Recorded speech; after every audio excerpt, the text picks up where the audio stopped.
Rob, I wanted to ask you, What's up? What's your favorite go-to movie snack? Probably broccoli. I'm just kidding.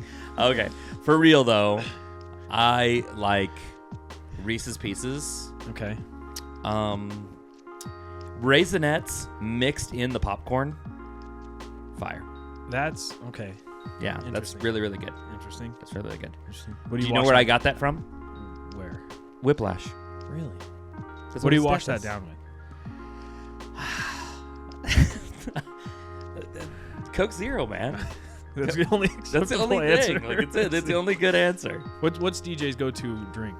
Oh my gosh, it's a blue slushy.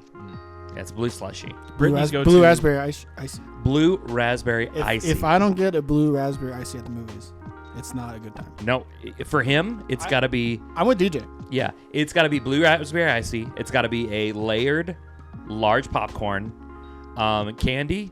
Get that out of his face. Like seriously, that's disgusting. DJ is correct. He's got. That's literally all I want. It doesn't matter. It doesn't matter. I saw a trailer earlier for like an old people movie.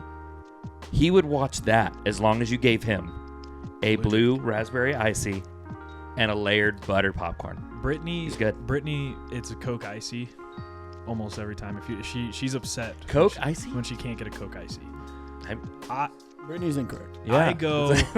I'm popcorn all the way, Coke Zero, but You're a candy guy. I am a candy guy. I'm a Sour Patch watermelons, sweet tart ropes, Candy guy. Jolly Rancher ropes. Na, na, na. That's you right there. Yeah. What is your go-to candy? Jolly Rancher ropes, sweet tart ropes. Oh yeah, you brought over a bunch of. Jolly Rancher gummies. You ate like 2 packs of candy, and it took me an hour and a half to eat one of those Jolly Rancher ropes you gave me.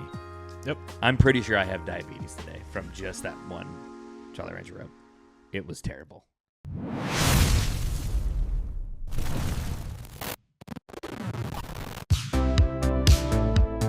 What is up, movie lovers, and welcome back to Pass the Popcorn, the only show where the takes are hot, the popcorn is fresh, and the spoilers are usually accidental.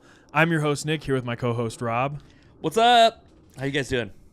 And we are so incredibly pumped that you're here today. Whether you're a casual moviegoer or a diehard cinephile, this is the show for you. Yes. We're going to be diving deep, cutting through that hype, and talking about a film that had us all talking a few years ago. So grab your seat. Make sure you have your snacks. The show starts right now. Oh, man, before we get into the movie, last week I know I brought you guys donuts. Sorry I didn't bring you soda today, but today, drinking Swig.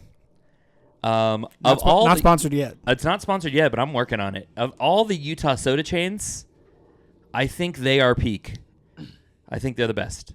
Yeah, if you don't have a Swig near you, I'm sorry. Yeah. They're becoming more than a Utah chain. They are becoming more than a Utah chain, which I think means we need to bring up what is ultimately happening here. Is that fair for us to bring up? Can we bring it up? Our brand new producer, 3 episodes in. Cry, is moving from us. We hope to have him on the podcast every now and then. Yeah, we can do that. And join us for it. But he's going to be moving, and we're going to be probably moving a new producer in. This thumb right here. Yeah, that thumb is about to get a lot tanner. Yeah, it's going to change and hairier. All right, so both of those things. All right, so filthy. We're gonna see you, Keaton. But yeah, hopefully you guys have a Swig. We do now. In Texas? There's Swig in Texas. There we go. See, okay. Hopefully that's close to you. You got a great job coming, but that doesn't change anything here because the Pass the Popcorn podcast must go on. It's going to go on. The show must go on. So every week we are doing this podcast. We are unpacking a movie from... What is he laughing about? Sorry. I'm still thinking about, you said, and Harrier. And I said what? And Harrier. And Harrier? You're so focused on the and Harrier? It's true. If he listens to this episode, he will be like, yeah that's fair. It's pretty fair. It's pretty accurate. Yeah. Like, it's not like I said something inappropriate. No. It was a good. This is a family podcast. It was a good zinger. It was a good zinger. Yeah. All right. I'm good with it. But would you bring up the wheel? You want me to The bring wheel up of mayhem. Hey, there's the wheel. This is the wheel of movies, and every week we pull from a different one of these movies. And the movie that we most recently pulled for today's episode is In the Heights. In the Heights. Directed by Jon M. Yes. Is originally a Broadway musical written by the wonderful Lin Manuel Miranda. If you could get my hat, this is an Alexander Hamilton hat. I went with you to see Hamilton. Went to see it in Hamilton when it came to Salt Lake. With our buddies Sammy and David. Oh, love Sammy and David. Yeah, great guys. We've seen it on Disney Plus, but this was actually Lin's first full-length musical that he made on Broadway. This is this is his, This is a full-length musical on Broadway. And was this pre-Tick, Tick, Boom? Yes, this is pre-Tick, Tick, Boom. This is pre-Tick, Tick, Boom. And so, yeah, it's pretty good. I mean, honestly, on a rewatch, I know I said in last week's episode that I was going to come in here and trash this movie big time. I have thoughts that you may disagree with, but I can't trash it because I think it's actually a pretty good movie. That being said, it is a pretty good movie at best. And I'll give my score on that a little bit. But we're going to, like what we typically do on the episode is we go frame by frame through each one of these movies. Maybe not frame by frame, but scene by scene, ultimately, through all of the movie. I try to explain it. We did our absolute best. If you did not watch the Dune episode last week, you need to go and watch it. We went deep into Dune. We went really deep into Dune. And so you want to check this out. But let's start the beginning movie. So Jon M. Who has also directed Wicked Part 1 and Part 2. He's doing that to Part 2. Wicked Part 1 is good. Wicked Part 1, peak. Probably his best movie he's made. Crazy Rich Asians. Probably his second best movie he's made. Really, really good. I think it's better than Wicked. But yeah. Crazy Rich Asians better than Wicked? Yes. Wicked 1 is peak. It's good. It's incredible. It's not just good. It is phenomenal. It's okay. Okay. Good thing we don't have to fire him because he's leaving. He does a lot of very highly stylized movies. And before, like when we were getting back into this, I said I need to see what the Rotten Tomato score was, and this is something you don't really see that often. The Rotten Tomato score for the critics and the fans were the exact same, which you don't see very often, and they were the exact same at 94%. It's pretty good. That is much higher than I believe it deserves. And it was. I went into it and I forgot that it was like. Not to say it's not a good movie. Not to say it's not a good movie. I had love In the Heights, and I thought it was really good. But 94 is wild. But I had Rob, my sister, all these people being like, "Oh gosh, that movie was just," and I was like, "What are you talking?" And then we started watching it again, and I went, "Oh, this is amazing." I forgot how much I absolutely adore this movie. Yeah, adore. I don't think so, but I believe that it's good, and I do believe that it is probably his. What did we say? What did I say yesterday when we were watching it? Like third best movie. For him, yeah. I said I think it was probably. Oh no, fourth best because I like Step Up to the Streets better than this one. It's insane. That's insane. And G.I. Joe Retaliation. Yeah. Oh, that one's a good one. That one comes out. You know what's great about G.I. Joe Retaliation is we put Channing Tatum on the poster with Dwayne The Rock Johnson and in the trailers, and he's in the movie for 2 seconds. He dies. Duke dies. Sorry, guys. Sorry, this isn't a G.I. Joe episode, but Jon M. What in the crap were you doing? Like, you don't kill Duke from G.I. Joe. Oh, my God. Okay, that's it. Now I hate this movie. I am really, really mad now. Oh, man, you have truly, truly made me. You have truly upset me, Jon M. But anyways, this is a good movie. I came away from this saying, this is my second favorite movie musical, second only to La La Land. That's how much I enjoyed this movie. Of all time is wild. But, I mean, sure, please, by all means. I mean, we're talking about Les Mis, and we're talking about Sound of Music, and we're talking about... Well, what's yours? Me? Number one of all time? I mean, when they make the movie musical, like the full movie musical for Hamilton, oh my gosh, I don't know. It's going to be hard. It's going to be harder to beat that than almost anything else. But I think my favorite of all time that I've ever seen is Little Shop of Horrors. I love Little Shop of Horrors. It's great. But if not Little Shop of Horrors, I'm such a fan of The Greatest Showman. I know it's cheesy, but I love The Greatest Showman. And it is so much fun. And but I also love like Sound of Music and Seven Brides for Seven Brothers. And I grew up on tons of musicals growing up, like all that kind of stuff. Grease is problematic. It's still great. It's still so good. We could talk about that more in a little bit. But let's get into the actual movie. Yeah. Here. So opening up, we have narration, and we see Usnavi talking to a group of kids on a beach. Usnavi is the character that Anthony Ramos plays. Anthony Ramos plays. In the Broadway play, it was played by Lin Manuels Miranda. Mm-hmm. He's the main character. He's the one we're following. This movie follows a lot of different characters and their life in the Heights, but the main character is Usnavi. And Lin Manuel Miranda plays a guy who's making piragua. Shaved ice. And Is what he's making. He's just making shaved ice. And his role in the movie is completely pointless and unneeded. He wasn't the Piagua guy was in the musical though. He was in the original. Yeah, but my wife and I were talking about this concept, and like Lin Manuel Miranda does this thing where he includes these extra little humorous highlights. For example, the King George breaks during Hamilton. Mm-hmm. The difference is the King George breaks still fit the story. Yeah. And they add humor and levity and all this stuff, but they still fit the story. Whereas the Piagua or whatever. Piragua, whatever. But you know what he says there in that moment, that is specifically in the movie adds nothing to it. So and that's part of one of my main problems with this movie is I do believe this movie's too long. But let's get into it anyways, because Usnavi is ultimately, he's establishing this is like a memory that he's telling. He's telling the story to these kids on the beach where he's talking about his life in Washington Heights, and he tells them, say it so it doesn't disappear. Washington Heights. Yeah, that's exactly how they say it. And then they say it.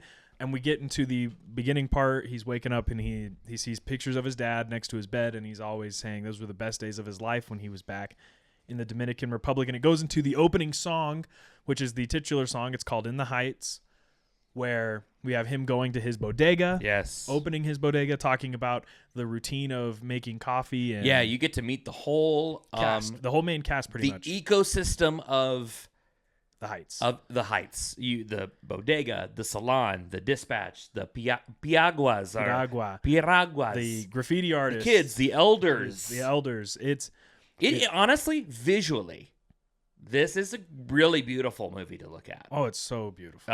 And the music is very, very good. I'm not going to argue either of those points because color-wise, oh man, it's popping.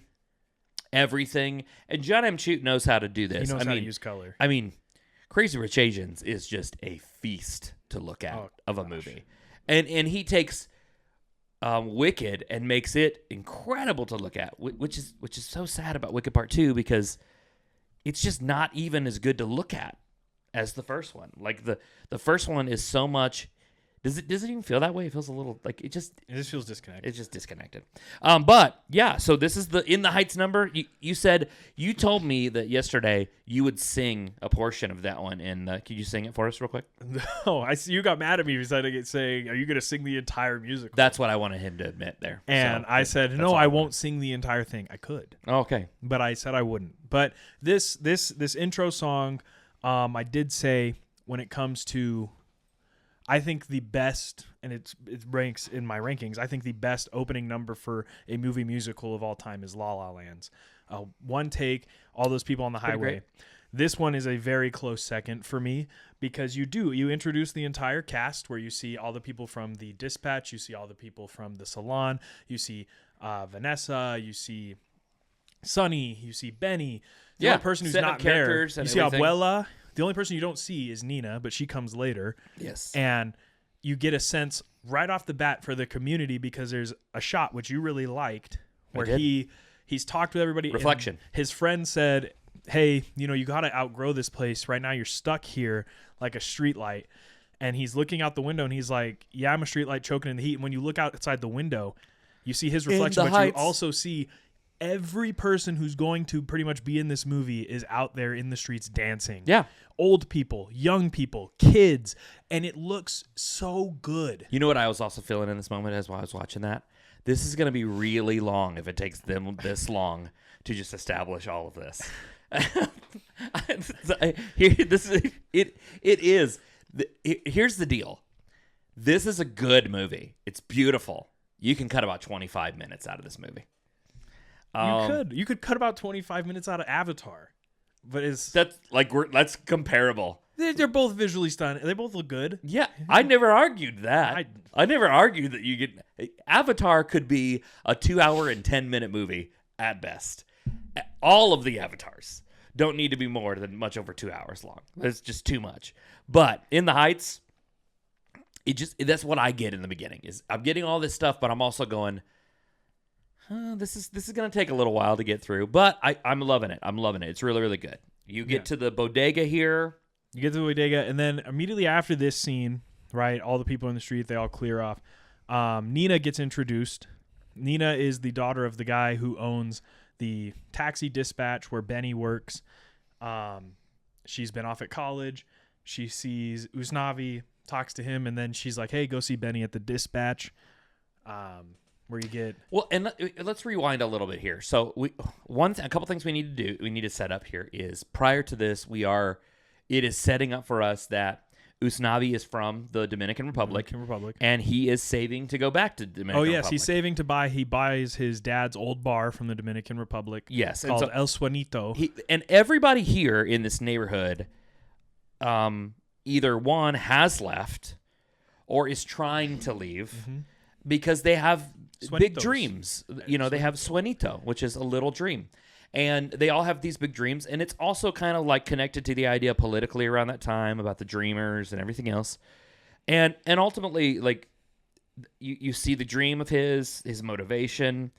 It's great. And you get Vanessa that's introduced in that time too. Vanessa, who I think, in my opinion, is the weakest character in the entire movie. And this is, I think that Barrera, her first name, what's her name? Melissa Barrera. Melissa Barrera. I think she is a good actress. I think she's gorgeous. Oh my gosh, she's really pretty. I just think I don't like the character very much. I think the character is ultimately very selfish. And she's absolutely very selfish. Yeah, I think it plays into it. But we get a little bit down the line after Nina visits Benny at the dispatch. Benny, played by Corey Hawkins from Straight Outta Compton. Straight Outta Compton. Oh man, that's such a good movie. Oh my gosh, Straight Outta Compton. Have you seen Straight Outta Compton, bro? Gosh, that movie is so good. I grew up I've been in this room with a couple of babies. I was born in 1980. Thank you. I respect that. That's good. That's good energy. And so I grew up with like the music of Dr. Dre and Snoop Dogg and all these guys. Is crazy. The 1900s was a crazy time. And so it's a great movie. And Corey Hawkins is so good in that. And I think he was great in Kong Skull Island, and a lot of different things. And I think he's pretty good in this. He's pretty good in this. Yes. I really like Benny. Benny's one of my favorite characters from... Great voice. Benny's one of my favorite characters from the original musical and in this movie. He's like the only black guy. Have you seen the original musical? Not like in person, but I've watched it. You've watched it? Like on like YouTube or something? Yeah. Or Oh, okay. Yeah. Okay. Can you do that? There's websites that have musicals. Whoa. Yeah, we don't need to know about the websites. They're legal websites. You're pirating musicals? No, it's a legal website. Arrest this man. Okay. Anyways, Nina, who is played by, and can I just say, who is the actress that Nina is played by? Give me a second. Look that up first real quick. Nina, who I think is a pretty good actress in this one. I think she's better than Vanessa's character. Nina, played by Leslie Grace. Got robbed of a Batgirl movie.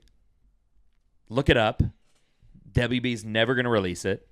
Absolute garbage. Brendan Fraser was going to be in that movie. I was so excited. Michael Keaton was going to be. Keaton was going to be in that movie.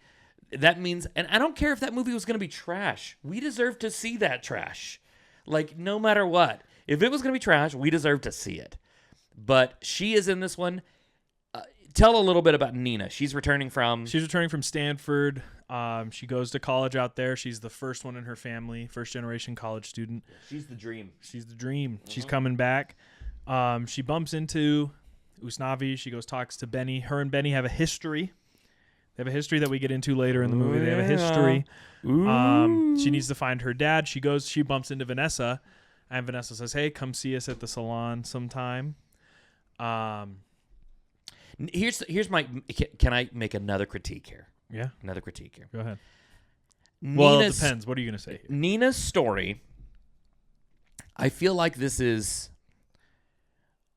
I think this would have been better if this story focused a little more on just Usnavi. Mm-hmm. I feel like Nina's story could have been a really great story, but I don't know. It felt like it was detracting away from another one, and so we never get fully invested into one story. That's one of my main problems. It doesn't mean it's bad. It just I feel like it's a distraction. What I think they were trying to do was they really wanted to show when it comes to the Heights, because they do it pretty much throughout the entire movie, is it's its own ecosystem. Yeah. And like all these people are friends, they're neighbors, they feel like family, and it's all interwoven. It's a good way to establish the idea of like dreaming for someone to escape the Heights. And like with Nina, as she's walking around, she's talking about, and I said this to you yesterday, I was like, it kind of makes sense. There's like this whole neighborhood of people banking on her. They're like, you're the one who got out. You're the one who's going to make it out. Yes. The amount of stress that puts on a person. Yeah.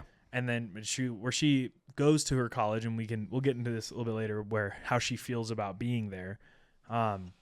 It's right around that point though that Abuela Claudia is introduced. She's introduced in the very beginning. In the very beginning, but we really get to see her as like her connection to Nina and Usnavi, to everyone. She's everybody's abuela. Everybody's abuela, and next to Anthony Ramos, she is the best character in this movie. She is so good in this movie, and I think every scene that Anthony Ramos in, he steals. Mm-hmm. But you put her in the scene, and I think she steals it away from. She does a really good job, and it's the same actress who played her in Broadway. Yeah, her name is. I think I have it here. I don't. All right, no, I don't. No, I do have it here. Her name is Olga Merediz. Mm-hmm. Oh, Paciencia e Fe. Oh man, we'll wait till we get to that in here in a little bit. That's a great one. But yeah, no, tell us a little more about it, Nick. Yeah, so she's talking with Nina. She has these napkins that her mom, Nina's mom had passed away, hand stitched.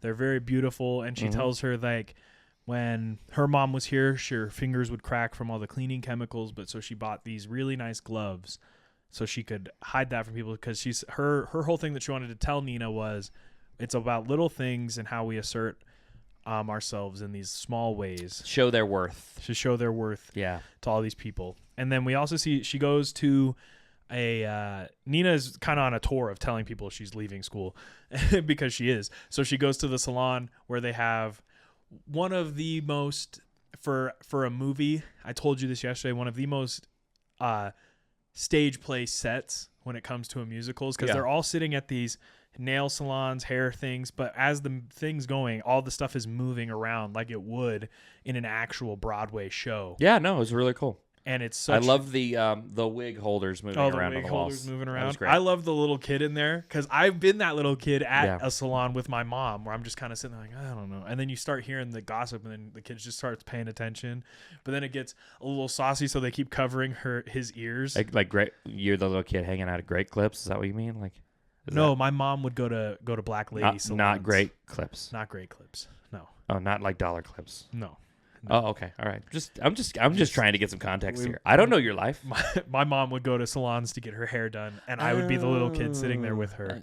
Does it make more sense now? Yeah. I feel like I said that pretty well. I didn't get it. Did you get it? I was confused. Yeah. See? Okay. Thank you so much for giving us some context. She tells them that she's dropping out. They're all confused because they're also all putting their expectations on Nina of getting out. And this is where we see what Vanessa's dream is. Vanessa takes her lunch. She goes downtown New York. Vanessa's dream is all of you Dominican Republic and Puerto Rican people, I want to escape you. I want to get out of this place. That's exactly what and I want to get downtown where I can live in a rent or live in an apartment that's rent is $3,500 a month. And I have to earn $140,000. Yeah, she's like, the lady's like, year. hey, if you can get your parents to co-sign, and they have to have proof of income of 40 times that rent, which is $140,000 a year. Jeez. Which is used to show New York is wild. It's used to show just the discrepancy between the people in the Heights and people downtown. Like, it is clearly, there is a monetary difference between these people. Well, and one thing that's important to point out about this movie is, like, this movie isn't giving a realistic portrayal of probably exactly what it's like to live in the Heights in these areas. Mm-hmm. And I'm not saying that in a bad way. I'm just saying, truthfully, this whole movie is told through a very, like, nostalgic lens. Like, when you think back of, like, you know, Keaton, where are you from originally? Dallas, Texas. Dallas, Texas. Okay. And, like, you know, you're from here, so that's you. But I'm from outside of St. Louis, Missouri. St. Louis, Missouri, at one point was the murder capital of the United States. It's still in the running. It's a very dangerous city. But growing up as a kid, that place was magical to me. I loved St. Louis. I loved going to Cardinals games and Blues hockey games and walking in Laclede's Landing and all these areas. And then I remember years later visiting and going to St. Louis and going, oh my gosh, this place is a disaster. And the truth is, it was a disaster back then too. But that's the kind of thing about looking at our past through this nostalgic lens, is we don't see all that stuff. And that's what Jon M chooses to. You're seeing all of this through Usnavi's point of view. Mm-hmm. And you're not getting the crime, and you're not getting any of this other thing. You're getting people breakdancing in the streets, which is probably happening.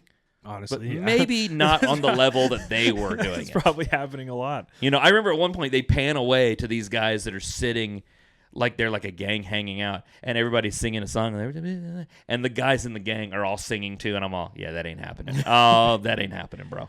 So she comes back. She finds that she can't get the apartment. She's upset about it. This leads into where the entire movie takes place over like a weekend, like up until a blackout happens. Yes. And you said they did a really good job of it. It just feels like you're hot. Oh man, this movie. Watching this movie, they're working. They're trying to. So hot. The cafe con leche. I'm telling you, there's. You don't really want coffee on a hot day, but man, that movie made me want coffee on a hot day. And I want it in one of those blue New York City, like Greek cafe cups you always see in the movies. Mm-hmm. Man, I want coffee right now when I think about it. This movie makes cafe con leche seem just wonderful, man. He's got a special thing for it there. So I want that. And then you also, prior to even this, the power company is giving their notice out and everything else. You have the Piragua guy. I said it right this time. And the Mr. Softy rivalry that's happening. There is a rivalry between this Piragua man who is doing shaved ice, and he's going up against an ice cream truck. Totally could have been removed from the movie. Played by Christopher Jackson, who played George Washington in Hamilton, but also was the original Benny from In the Heights on Broadway. He was the original Benny. So yeah, you could say he got cut. I thought it was really cool getting to see not only Lin in the movie, but also getting to see Christopher Jackson, because I love Christopher Jackson. I love Christopher Jackson too. Cut it. Oh, just don't need to be having. And so, because it's so hot, they decide to close up. Like pretty much all the businesses are closing up because it's just so hot, and they decide to go to the pool. It set up prior to that. Okay, let me jump in here. I think this is pretty interesting here. So they're setting up this idea that everybody there is dreamers. Suenito. But also dreamers of like, oh man, what would happen if we could win the lottery? So they start setting it up early on. People are putting $20 down here. They're buying lottery tickets, all this kind of stuff. Yes, in the Heights, in the first opening song, Abuela always gets a lottery ticket. She says her catchphrase, "Paciencia y fe," patience and faith. And oh gosh, what's his actual first name? Kevin Rosario. Yes, the one who owns the Dispatch. He puts a lot. Played of money by Jimmy Smits. Played by Jimmy Smits, who I love. Is Senator Organa in the prequel series of Star Wars. Thank you. Great guy. Great actor. He does really good in this for like the small bit that he's in there. He's in NYPD Blue. It's been in a lot of good stuff. He does a lot. And so established that everybody buys into the lottery, and they all apparently buy it from Usnavi's shop. They're dreamers. They're dreamers. And so as they're going to the pool, they get a call at Usnavi's bodega saying, hey, you guys had a winning lottery ticket. And the total was $96,000, which Doesn't seem like a lot of money. Doesn't seem like a lot, but to these people, it's life-changing money for them. I'm not going to lie to you.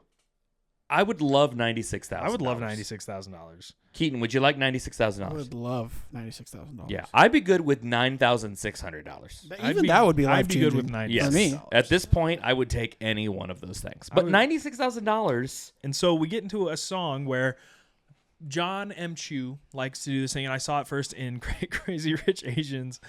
You're going back into dancing. Where This is how they dance. where he likes to use visuals, and one of the people part of this song is a graffiti artist, and so they have these graphics show up of how they're all talking. They're like, oh, if I had $96,000, I'm going to business school, and it's like just showing graffiti art in the sky as they're doing this. And then it leads to them, they're all talking about what they do with $96,000. Yeah. Benny wants to go to business school so he can become a businessman, just like Kevin, just like Mr. Rosario. Usnavi says, he goes, I'm paying for my bar. I'm going to the Dominican Republic. I'm gonna pick the ceiling up off the floor and fix this place. I'm gonna have Sonny keep the bodega open. Abuela Claudia, you're coming with me. Sonny wants to fix the barrio. He wants to give them Wi-Fi and computers. The salon ladies want a new lease or a weave. There's very superficial, and then we get to Vanessa's, which is probably, I love this line. Are you saying it's superficial for women to want nice hair? No, I was mainly talking about her wanting a brand new lease in Atlantic Seems like you were City. calling people out there. So no, I just want to make sure that. Not at all. Okay, I just want to. That's what it seemed. And then Vanessa, when she comes into it all deadpan, because everybody's having a good time talking about this. Yes. And she goes, if I won the lottery, you'd never see me again. And Usnavi's like, man, we're only joking. You stay broke. Like, yes. Jeez. And she's like, you'll never see me because I'm going to leave all of you people. And you get a real sense that, and it's crazy to see with Vanessa throughout this entire movie, is you get so much sense that she hates it there, but she loves the people. Yeah. But she hates it. Like she's always like she's. Well, she looks at it like it's holding her back. Yeah, and it's. She has big dreams to become a fashionista. And apparently all these. Wasn't that your dream once, Keaton? It was. Yeah, it was. Long ago. But hey, sometimes we got to put our dreams aside. You're right. Yeah. Thanks, buddy. Absolutely. And this is also, as I said, the opening sequence choreography is fantastic. This scene beats it in choreography because you have.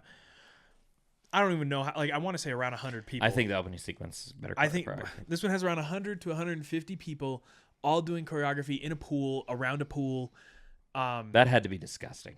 It was absolutely disgusting. Like I said, they spent a whole day probably there, the pruny, but it looked so good. I would not enjoy that. It was so much It fun. looks great, but I would hate that experience. It smelled terrible. Rob would hate being at a public pool and all of a sudden everybody I don't just like being started in a public dancing. pool in general. But like that on that day, imagine you're at Cowabunga Bay and everybody just started dancing like that. Oh gosh, are you gonna dance? I'd leave. I'd leave Cowabunga Bay. You'd leave Cowabunga. Speaking of which, what if DJ was playing in there? Speaking of which, Cowabunga Bay, best water park in northern Utah. It's in Draper. You should check it out. Cowabunga Bay. Not sponsored. Not yet sponsored. Not yet sponsored. Okay. If you want to give me free tickets, and this all culminates.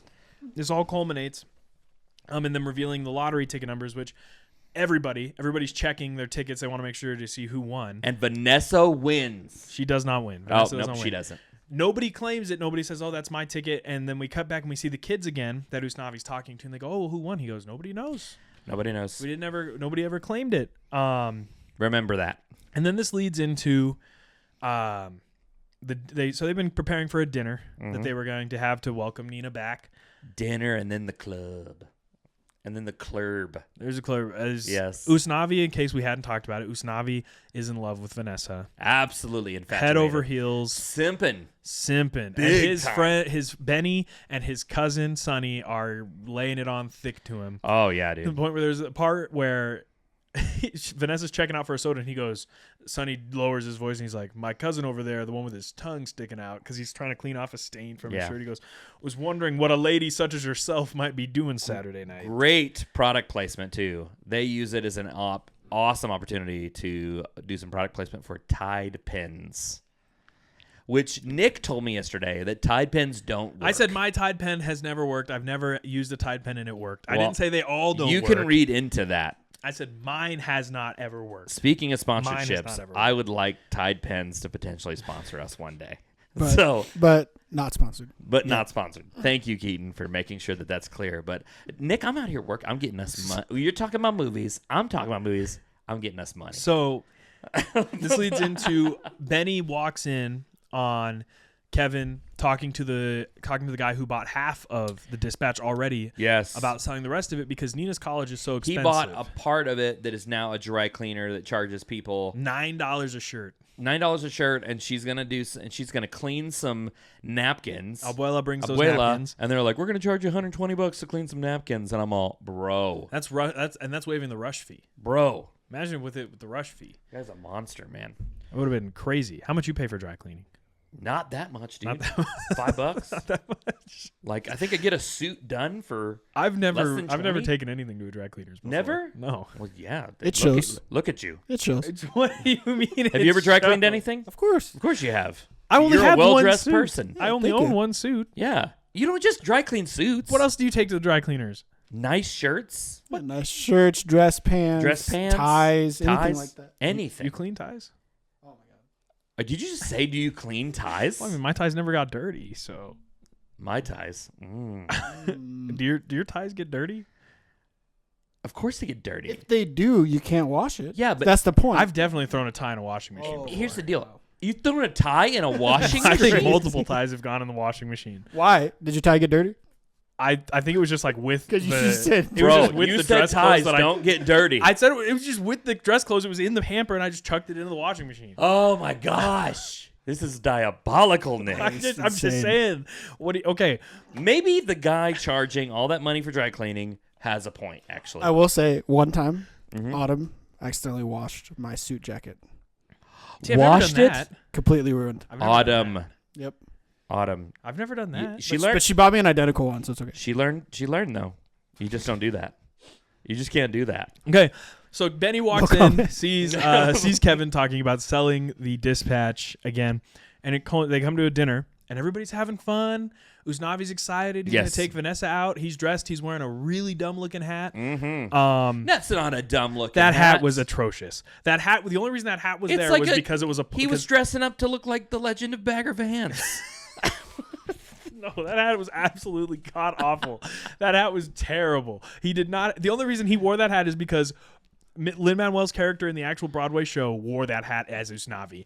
Yeah. But it did not fit Anthony Ramos in the slightest. There was no reason for him to be wearing that hat, and I will die on that hill. While you're describing that, I'm gonna look up what kind of hat that actually I was going to is. say, I need to see this hat. What should It's I awful. search? It's god awful, Keaton. Look it up. It's terrible. It's a terrible hat. That's like a traditional Scottish golf cap. A Yeah, flat but cap. he's Oh, that is so Dominican dramatic. Republican. This is not that bad. It's not that bad. And I he mean, looked. Are you If looking it- at the hat on Anthony Ramos, or are you just Is looking at a it- picture of the Is hat? it this one? Yes. Yeah, see, but there he's supposed to be older. When he's wearing it, he's supposed to be like 26, and he looks like he's wearing it, and I'm like, bro, why are you wearing it with that tight Okay, red if shirt? you don't like this hat, sure, but that is quite dramatic. It's not that bad. It's terrible. It's terrible. Bro, It's terrible. that's a bad take. Covered up dude. Anthony Ramos's curls. Terrible. Well, okay, I'm not taking any advice from someone who doesn't even know that you have to dry clean Who clothes. washes his ties? That washes his ties from the guy who's all like, this guy's hat. You're gonna tell me he's rocking that hat. You're gonna tell me that hat makes his outfit look better. I think he looks excellent. in that Why do you hat. think that he immediately takes it off at the club or after the club? That hat doesn't ever come back until he's a grown man. Why does he take it off? After the Because it's hot and the power goes out. it He's sweating. his hat is absolutely Such a dramatic That hat hill is to die on. absolutely- Okay, so at the dinner, we Jeez. get Benny, who shows up, completely inserts himself in the Yes. worst way. Yeah. They're all sitting there having a good time, and then Benny comes in. He goes, "Hey, so Kevin, I saw you. Was that what you think you was doing? You was selling the dispatch?" Yeah, And- Benny totally messes this up. It's it would be the equivalent of like, Autumn having some sort of like family dynamic, some sort of thing. You hear about it. You don't talk to Autumn. She doesn't talk to you, but then you show up at a family dinner and call out her whole family. It's pretty much what happens. That's exactly what happens. That's bad. Yeah. That's bad. And I understand it's to progress things a little quicker and move things, which I'm all for because this movie's too long. Did I mention that already? This We're getting movie's close too to long. the act break. We're getting close to the act Oh, break. okay, good. Good. So then, Thank God. So then they have a big argument where Nina reveals to everybody that she wants to drop out because She does the James Vanderbeek line from Varsity Blues. I don't want your life. where she talks about how she got apparently racially Remember that movie? profiled at school because her roommate lost a necklace. And she says the RA and her parents came and searched my stuff, and I just sat there and I apologized. In which I said, that does suck. I said that's right. I was like, that's not good. But what I will also say is, if she was white, that still probably would have happened. Because if something goes missing, you look for it. Hot take, Nick. Hot take, Nick. I'm brown. What do you mean? Yeah, I've hot also take. been an RA. Hot take, bro. I wouldn't go there. Sorry. This is not a political podcast, guys. We don't mean to make this. You political. agreed with me last night. Just kidding. Agreed with It's me. not a big deal. It really isn't. It really isn't a big deal. But ultimately, what it is trying to set up is that she felt like a fish out of water. like a fish out of water. She She felt- felt like an outsider and felt like that just made her feel more like she did not belong. Which is true. It is true. I just feel like there were I so just many wanted other to ways. totally just call it out. There was so many other ways they could have shown that, because like she says to her dad, when you came here, you had your whole Latin community. I don't have that there. There's so many different ways to show that than to go, well, somebody's necklace went missing and then they searched my stuff. Like, yeah, your point is getting across, but there's so many different ways to go about it. And so they all explode. Everybody's yelling at each other. Kevin has one of Let my me favorite. make a clarified point here. They don't literally explode. Because he said they explode. I just want to make sure you understand. They don't literally explode. I don't want them to be disappointed if they go to watch They this watch movie. it and when's everybody going to explode? Okay. Well, Kevin Rosario has one of my. He says where he's sitting there and he goes, "All right, everybody," and he says something in Spanish, but he goes, "Get out!" Yeah. He kicks everybody out, and we go That's to the club. when they go to the club. In the club, we in all the club, fam. we all fam. What? Yes. What are you saying? In the club. In the club, we all fam. we all fam. There we Sorry, go. I don't. What are you? What is that what are from? you saying? Some girls, some HBO series. I don't remember. Hang on. I don't know. Let me look it up. I'm curious. now. Don't look that up. Come on. Let's move In on. the That club, can't be we are important. all family. Yeah. Okay. So in the club here, give me this camera right here. Let's do it. Okay, fantastic. Broad Okay. City is the show. By Oh, Broad City. Okay. So ultimately, they go to the club. There's a lot of energy. Everybody knows Vanessa. Everybody knows Vanessa. This is the Vanessa moment. Everybody's dancing with Vanessa. All the You men can are tell, dancing with Vanessa. You can tell that. Yes, everybody's. You can tell that. She's known. Nina and Benny are hanging out there. They're all this kind of stuff. But Uznavi is like, he's having trouble. Out of his depth.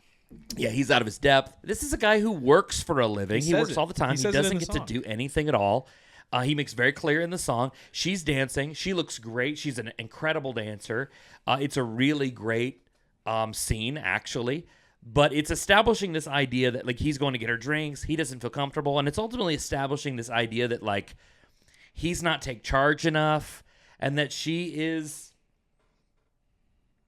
just much more out there. Much more out there. I would also venture to say, if for different reasons, it shows his maturity, because he's not trying to play games. He's trying to, and when he tries to play games, that girl freaks him out. The one that he dances with, because she's all full of energy. Yeah, but to take Vanessa's side on this, it's Vanessa, right? Yeah. Yeah, okay. Vanessa's side on this, she also is trying to get him to come out of his shell a little bit. Yeah, there's definitely points. There's like definitely on both sides. I think it shows she's trying to loosen him up, get him out of his shell, but it also at the same point it shows his maturity in a different level, because he's like, oh, I never go out that much. I'm always working. She's there all the time, because literally every person knows her there. Yeah, of course. And then when we get to the Probably point, gets free drinks. yeah, when we get to the point where the lights go out and everything, she freaks out on him and is like, you didn't dance with me or anything. Yeah, He's this like, has been the setup. It's been coming from some time in the movie. You know the power's about to go out because it is a massive heat wave. Power goes out in the club. Everybody runs out of there. Benny's trying to find Nina. Usnavi's trying to find Vanessa. She's mad at him, which feels unearned. Honestly, in this moment, I told you that yesterday. Mm-hmm. It feels like hyper dramatic, but yet unearned. Yeah, she hits him. Drama. He's like, oh, hey, I lost you. And she goes, I'm going home. He's like, what are you talking about? She goes, you didn't even dance with me all night. He goes, I tried. Yes. You were shaking it around for half the heights in there. Yeah. And That's the exact words he uses. And she blames him. She leaves, and he's like, are you really going to walk away? Which I think was really unfair of him to be like, you're shaking it for half the heights. I know you have the She take of, was. she was doing it, but like that's her people, that's her culture, that's where she's from. So she's normal. Just because he didn't infuse himself in the middle of the situation doesn't mean what she was doing was necessarily wrong. They were both probably wrong, and the truth is, it was just a tense situation. Oh no, yeah, I'm not saying she's necessarily wrong, but Yeah. I mean, for her to be like, well, you didn't even dance with me, and he's like, I mean, I tried. Yeah. And then she's like, well, did you? And Well, he's like, yeah, absolutely. Well, let me take this one because this is one of my favorite parts of the entire movie, and I think it's one of the best parts. Ultimately, we're getting right back to Abuela and the family. As Abuela, you can tell during the entire movie, she is an elderly woman. She has struggled. They're all around her. It's a heat wave. It has a massive effect. If you've ever lived through a heat waves are dangerous because without proper air conditioning, cooling, and everything else, you can put elderly, infants, everyone at risk because you can't cool your body. Well, the power's going out. And you ever been in like a situation where it is crazy hot and you can't turn the air conditioning on or anything? Like it's just suffocating. I've been on a bus to youth camp before. Oh yeah, there we go. Okay, well, it's probably worse than that, but that's pretty bad. Where it breaks down. That's a bad situation, it's bad, and for you sure. get a lot of you get a lot of smells. It's sticky. And that's pretty good, Nick. That's a pretty good illustration. I'm going to give that one to you. Ultimately, they lay her down, and she starts having this vision, and she starts singing this song, which is a part of her saying she's been saying the whole movie, called Paciencia y Fe. And she ultimately is kind of unpacking her story of sacrifice and loss and endurance and faith. And honestly, it's this beautifully set up scene where she's singing this, and it's transitioning between these subway sets, and outfits are being changed throughout her lifetime of what people are looking like, but also like different things are going on in this beautifully lit up hallway. Like this underground tunnel is amazing. Jon M was in his bag in this scene. And oh my gosh, she's in his bag in this scene. This is one of the best scenes. Olga Merediz she is acting her heart out. She Singing her deserved heart to be out. in this. She's singing her heart out. This scene makes the whole movie mean something incredible, because if you don't have this, I think you really miss the whole movie. Like, because she is the core. And ultimately what happens, not to spoil it for you, but this is what we do in these spoiling it episodes, for you. is she passes away. And it's beautiful how she does. Mm-hmm. It's very beautiful, very peaceful. She tells her mom she's ready to go Yeah. and join her. And I told you this, in the original musical, this song happens sooner. Like Yeah. I don't think she passes away sooner, but the song happens sooner. She Yes. sings it sooner. And they switched it for the movie I do think in the movie where they placed it to was be really, really good. it's supposed to be her transition into the afterlife where she passes away. And it is one of the most, this and the thing that happens right after it are two of the most beautifully shot scenes. Yeah. And like tearing, I told you I was tearing. I told you when I first watched it, what happens next is because everybody in the Heights comes and has like a candle vigil for her outside of her apartment. Yes. And Beautiful song. I told you that hit me the first time I watched it, just because my grandma passed away. Yeah. And Memes. Abuela was Great being the grandma for this entire area. That's kind of how it felt with me with my grandma. Yeah. Was there's so many people at the church and in our lives that knew my grandma as theirs, and she would treat them the same way that Abuela treated people. So it was something that, thinking about it now and then rewatching it, it just made me. It is a really beautiful scene. It's really, really well done. And for, someone processing all those things, it's really important. I will tell you that going back into this, I remember there being a point in the movie where the energy is just like sucked out of the movie. It is just gone from this point. Everything shifts. And this is where that happens. And I remember kind of like early on, before rewatching this, I was kind of judging it unfairly on that point. And a rewatch reminded me of what really happened here. Because I told you, I was like, oh my gosh, I forgot that she passes. Mm-hmm.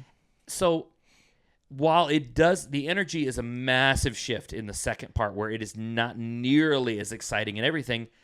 That is meaningful. There's a reason to it. And the heat only intensifies. The blackouts are continuing. And there is chaos.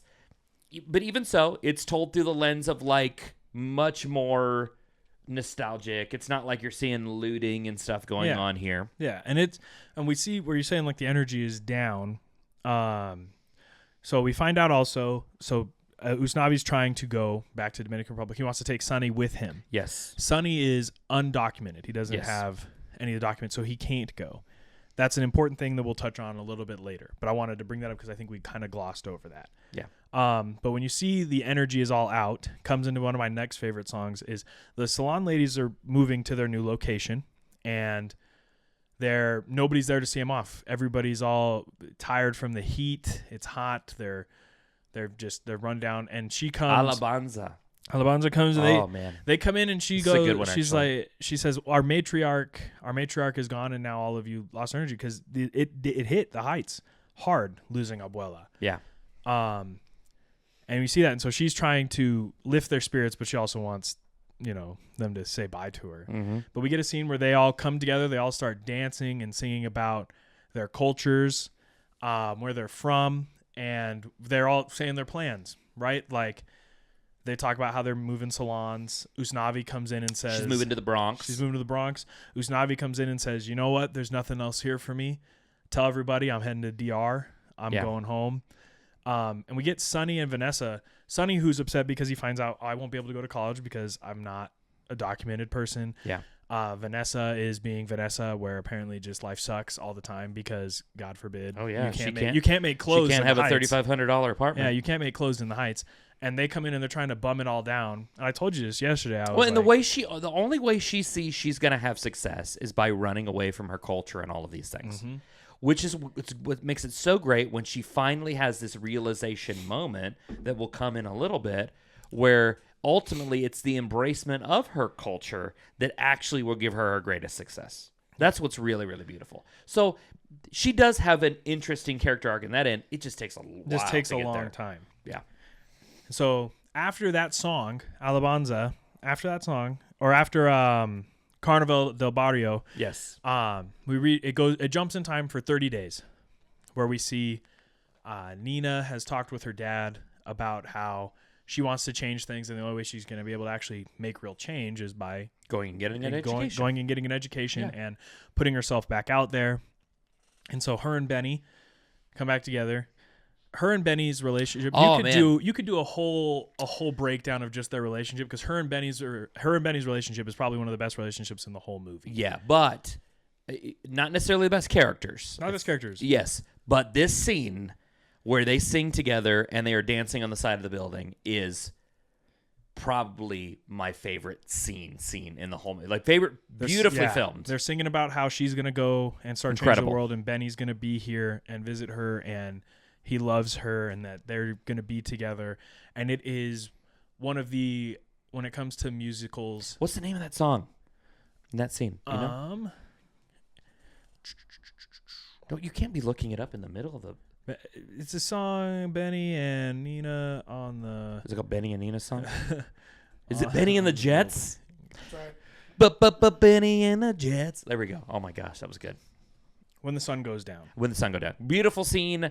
Really seamless between like special effects and different things. Really, really beautiful scene.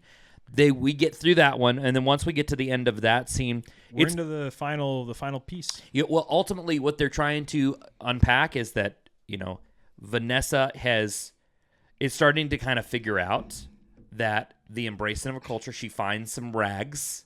Well, no. We're not quite there yet. She gets the apartment, yes, because Usnavi reaches out to, oh gosh, why am I blanking on her name? one of the salon ladies. Yeah, one of the salon ladies. And he says, hey, she needs someone to co-sign for this so she can do it. And so she does. So she gets it. She comes to visit Usnavi as he's finishing packing up, because they've had this running joke throughout the entire movie that when one of them moves, they owe the other person a bottle of cold Least favorite champagne. song of the entire movie. Least favorite song. It could be your least favorite song. It is one of my favorite shot. Ugh. It is the whole song is a oneer in this very small apartment. Yeah, oneer or not. Where she's trying to. Nick loves a wonder, no matter what it is. Good Lord. She's trying to convince Usnavi to stay, and he's busy trying to open up this bottle of champagne. And if she said champagne one more, champagne. No, you didn't like the. She goes, yeah. Oh yeah, she's like, I didn't like either of them in this scene. I was all, this is the sappiest Nicholas Sparks. You know what I mean? Nicholas Sparks, like that's like the Notebook, like, and they released like 80 Nicholas Sparks movies after that. This seems like one of those scenes, and it's all, ugh. But it's a really well shot oneer, because they are lighting it mainly from outside the window, some practical lights, and it establishes that she falls for him, but he tells her, he goes, why are you saying this now? Mm-hmm. Like, I'm leaving tomorrow. This is where I begin to really struggle with the movie at this point. Really? It's where I really begin to struggle, because it's, I understand where they're going to end up getting to and all this stuff. But ultimately, like, this was like a story of a lot of individuals finding their way and everything else. And now them and their love relationship, I don't know. It feels a little forced in the movie. To me. But moving on. We need to I mean, there's get just to so the many end little here. things. They just kind of, there's so many different little You're things. wrong, but whatever. Okay. So I'm just kidding. Throughout the movie, there's so little things that establish it. But yeah, so he sells he basically says, it's too late, I'm leaving. Prior to this, he finds the lottery ticket for the $96,000. Remember, Abuela actually won it, and she wrote a note on it that said, this is for Usnavi. Nice twist. And what he ends up using that money for is, instead of using it for anything in the Dominican, he wants to help Sonny. So he says, I want to pay the lawyer fees, and then I want to put the rest of it in a trust for Sonny. Yeah, so help him become, because he's documented, ultimately help him go through the process. Yeah, that's his cousin, but he's ultimately more like a big brother father figure to him, because his dad's just a piece of work. Played by Mark Anthony. For the 2 seconds he's on screen. Yeah. Mark Anthony of, like, he was J-Lo. To call him J-Lo's husband at one time would be diminished, because he's an incredibly important singer. There's a lot of great music, but Mark Anthony, like, Sing to Me. Like, oh my gosh, man. Mark Anthony was so good back in the day. So he early uses, 2000s. He uses the lottery money to help Sonny. After that, then Vanessa does find inspiration in these paint cloths. Yes, that's where it comes in. That have been used to clean up spray paint. The guy is, and then she sees this stuff. She makes some dresses out of it, and it ultimately leads to. She brings in Usnavi into. So this, going into the last song, the ending song. It is again, because I love talking about cinematography. I think it's some of, like in this movie, some of the best shots of him just kind of in the heights, establishing shots, getting. Wait a second. Isn't that the name of the movie? Yeah. Wow. I like how you fit that in, bro. That was good. Excellent work. But it really good. It is just Respect. is a nice. Jon M does such a good job, just creating.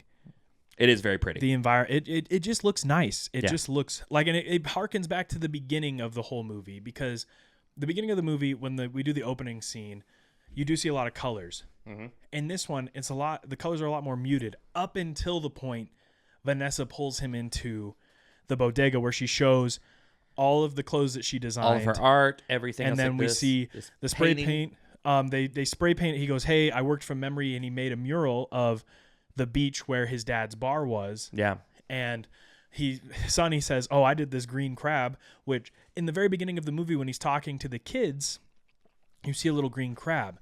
And then when we keep cutting back to Usnavi talking to the kids, the beach hut that he's been in constantly keeps shifting to look more and more like a bodega, and it's revealed that he's actually been talking to these kids in the bodega because he never ended up leaving. That he was never on a beach in the first place. Which, in the song, he goes, you did this last night. He goes, there goes my flight. Sonny, go tell everybody I'm staying.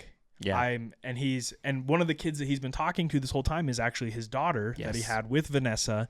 And he talked about how he kept saying every time he'd wake up and he'd see these pictures of him and his dad in the Dominican Republic, he goes, "This is the best days of my life." And he goes, "I kept saying that like it was the past tense." But he realized like best day of his life was here in the Heights with all his friends. Very beautiful. And he created a life there with Vanessa where she sells clothes out of the bodega, and they really took ownership of it and made it look like El Suanito. And he says, I don't need the beach. I'm home. Everything here. And it's ends with him and his holding his daughter, giving a kiss to Vanessa. She looks at the camera and smiles, and I just really love the story of In the Heights. Like the movie's long and stuff. It's just such a. So you agree it is a little overlong? It is a little overlong. Okay, good. Thank you. It is a little overlong. But the story in general, it is. I just think Lin Manuel does such a good job lyrically with music, but also the stories of some of his stuff. That he's worked on is fantastic. It's really good. It's really good. Let's wrap it up with a couple of questions here. I'd love your thoughts on this.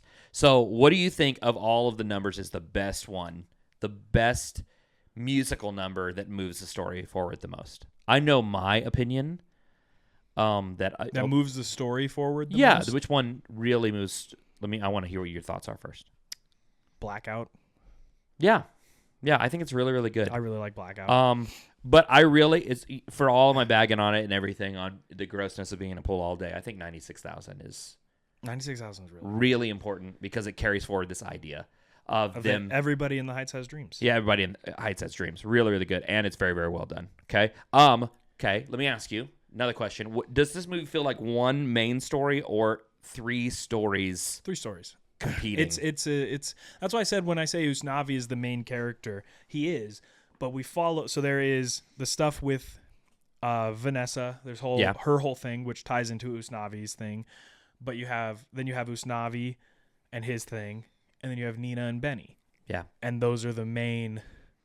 It's the main like trio of what's going on with their lives. We're following these main groups. Okay. One last thing here. Okay. If you cut 15 or 20 minutes from this movie, which I think you need to cut 15 or 20 minutes from this movie, what goes first? Okay, I created. You're going to say the Piragua guy. Yeah, obviously Lin Manuel Miranda, the Piragua guy. But let's just say that we keep him. Mm-hmm. I've got three sections. Okay. Either the salon beats, we keep coming back to those, the pool beats, or kind of the repeated romance conflict beats. The salon beats. Okay. To me, I think the repeated romance conflict beats, you could, but maybe you might have a good point there on the salon beats. I like the salon ladies. They do serve a purpose, but if I were to have to cut out anybody from it, it would have to be the salon people. It's not like they add a lot to the story. They don't. They're colorful and fun. They're there. They're colorful. They're fun. It has Stephanie Beatriz. She's great. She's great. Yeah. Overall, every time we do one of these movies, what we do is we ultimately give it our kernel score. What do you give this on a scale of 0 to 5 kernels? And you can do halves. I do 4.5. You can't kernels. do 3 1/4 though. 4.5 kernels. 4.5 kernels. 4.5 kernels, bro. Okay. That is wild. 4.5 kernels. Okay, this movie is 3 kernels. I mean, critics and fans also gave it, 94%, so pretty close to 100. So I mean, yes, but we last week gave Dune Part 2 5 kernels. I think you gave it 4.5. They give it 4.5. You're gonna put In the Heights at the same as Dune Part 2? Yeah. Oh my god. There's reasons. There's reasons. I would say a background for me. Theater in high school, theater in college, theater and musical theater hold a very special place in my heart. And do you have a theater degree? I do have a theater degree. And how many degrees do you have? I have a theater associates and a bachelor's in film. Oh my gosh! Look at this guy. But it holds a special place in my heart, and it is. I think, as I said, the story is fantastic. Much respect. The choreography is fantastic. Yes. The music. To me, the only downside to this movie is that it's a little long. Yeah, much respect. And because it's a little long and all of those things, I give this movie at best a 3. Special place in your heart versus like rating a movie though. Yeah, but like that's how he rates movies though. When we did our Christmas episode, I can't hop on 4.5 Dune. yeah, 4.5 yeah, I know. in the Heights. But one of us, I think, we just judged movies a lot differently. I think that's what makes it interesting. It is. When we did our Christmas episode, Rob came at it a lot of critical. I came at it more nostalgic and what me and my family do, and how that's how I based a lot. Yeah, he's of a my much more stuff on. nostalgic viewer. But like I told him yesterday, I think We don't have Breakfast Club here. we don't have Breakfast Club. We have I do 16 have Candles. Breakfast Club, but it's over. It's over there. But I was telling him that I think on rewatch, and there may be some people that disagree with me on this one, I think on rewatch that Breakfast Club does not necessarily hold up It's crazy. Wild as take. well as it did at one time. It's still a very good movie, but I do not believe that it holds up Hot take. over time. I believe Scalding. that at one time, like Breakfast Club, in my opinion, is like a 3.5 at best. I watched Breakfast Club for the first time in high school, Yes, and I was confused as to why it was so famous. I know. You rewatch it. It does not. There are better John Hughes movies, but that is for another episode. But Planes, Trains, and Automobiles is better than Breakfast Club. So, anyways, okay. But that's meant to show you that we just judge movies differently. Like, we judge movies differently. As I was told earlier today, What were you told today? by future producer, he said, "Oh, it'd be so much better if you and Rob had differing opinions on things." And I went, "We do. Yes, very We different. do have differing opinions. Yeah, very We don't different. always agree on No, on there's everything. just when you come to something like Dune Part 2, we're naturally going to agree. It's brilliant. Mm-hmm. Why would I argue with you that Dune Part 2 is trash if you say it's trash? Because I don't believe that. Like, I love that movie. But I'm not just going to say, what do you like, Nick? And Nick's like, I like Ferris Bueller's Day Off. And I'm all, me too. What a horrible podcast, all right? We're not going to do that. We will disagree, but I think it's good. So every time we do this, we come back to our wheel, explain to them the wheel and where it comes from. So we have combined here. It says on here entries 209. That's because we kind of condensed some movies. There is over 250 movies on this wheel from my movie library, from Rob's movie library, from movies that are not on our digital libraries, but that we wanted to put on there. And Bro, I have some movies that I found on Amazon Prime that deserve to be added to this. They're crazy, ridiculous B movies. Like Attack of the Killer Donuts. Oh my gosh, man. Velocipaster. Like Velocipaster. We're not ever we putting need to add some of Velocipaster on these, this. like, We're not ever oh gonna put my gosh. I I want to add There's so many things the I'd old rather Frank do. Langella There's so many things I'd rather do Masters than of watch the Universe. Velocipaster. Oh my gosh. We gotta do a B movie take at one point. But anyways, we're not gonna do that. We're going to spin this wheel. Drum roll, please. What's next? Yes. Barbie. Yes. Oh my god, I love this movie. So much. Which he will again for 3 weeks in a row give this movie 4.5 stars. 4.5 kernels. He's going to I because love this movie. if you look at Nick's letterbox, I think he gives more movies 4.5 than he does. that is anything not else. absolutely true at all. Oh, Barbie, Greta Gerwig, Margot Robbie. Barbie Ryan is a good Gosling. movie. It is a good movie. I do not believe it's as good as it was hyped up to be. So this will be an interesting episode. Oh, I love it. It'll be good. Again, colorful, all these kind of things. I love that they made the whole Barbenheimer thing. Mm-hmm. That was great. So here we go. Yeah. Thank you guys so much for watching. Whether you're on Spotify or YouTube or Apple Podcasts, make sure you give us a follow, a review, a like, a subscribe. Leave a comment what you thought of In the Heights if you ended up watching it, or Yeah. if you're excited for next week's episode of Barbie. We really appreciate all you guys watching and taking the time to give us feedback. It really means a lot, and we appreciate it. Yeah, absolutely. See you at the movies.